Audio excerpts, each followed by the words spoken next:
Hi, I'm Pastor Peter from Sweden. I'm standing outside a very normal Swedish grocery store here. And another thing that has become normal, that didn't used to be normal, is that there's a beggar sitting outside, asking for money from the customers passing in and out. When I was young, it's a while back, Sweden had hardly any beggars at all. And I was always surprised when I came to Stockholm, where I live now, and saw that there were the few alcoholics or drug addicts that were begging for their next fix. It was something very foreign to me. But nowadays, we have a beggar outside almost every grocery store, not just in Stockholm or the other major metropolitan areas, but in small cities, in small towns, and even villages as well. Most of them are from Romania, and they're poor enough in their home country where they think it's worth it to travel to Sweden to beg outside a grocery store like this one. The beggar outside our local grocery store where we live is named Francesca, and she tries to support not just herself but 4 young children back home through begging, 7 days a week, 12 months a year.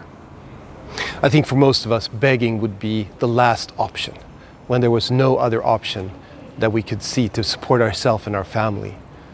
There's a level of humiliation to begging when you have nothing to offer in return.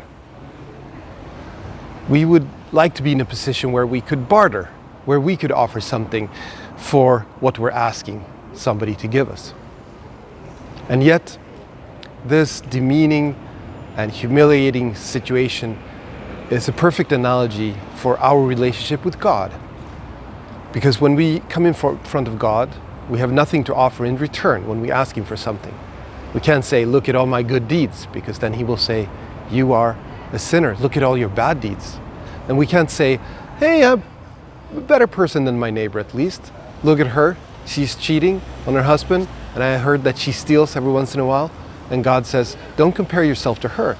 Compare yourself to perfection and to my law. We have nothing to offer God in return when we ask Him for forgiveness. But rather, we come in front of Him as beggars, having nothing, empty pockets, heads bowed, in shame often, asking Him for His help. But that's the right attitude towards God. Because when we ask Him for forgiveness, He never walks past like many people do here with this beggar.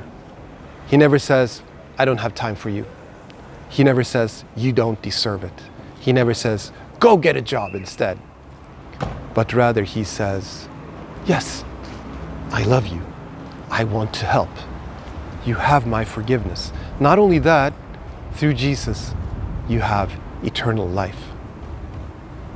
We are God's beggars. And that's not a bad thing. That's a blessed existence. Thanks for spending time with me today, and God bless your day. Bye now.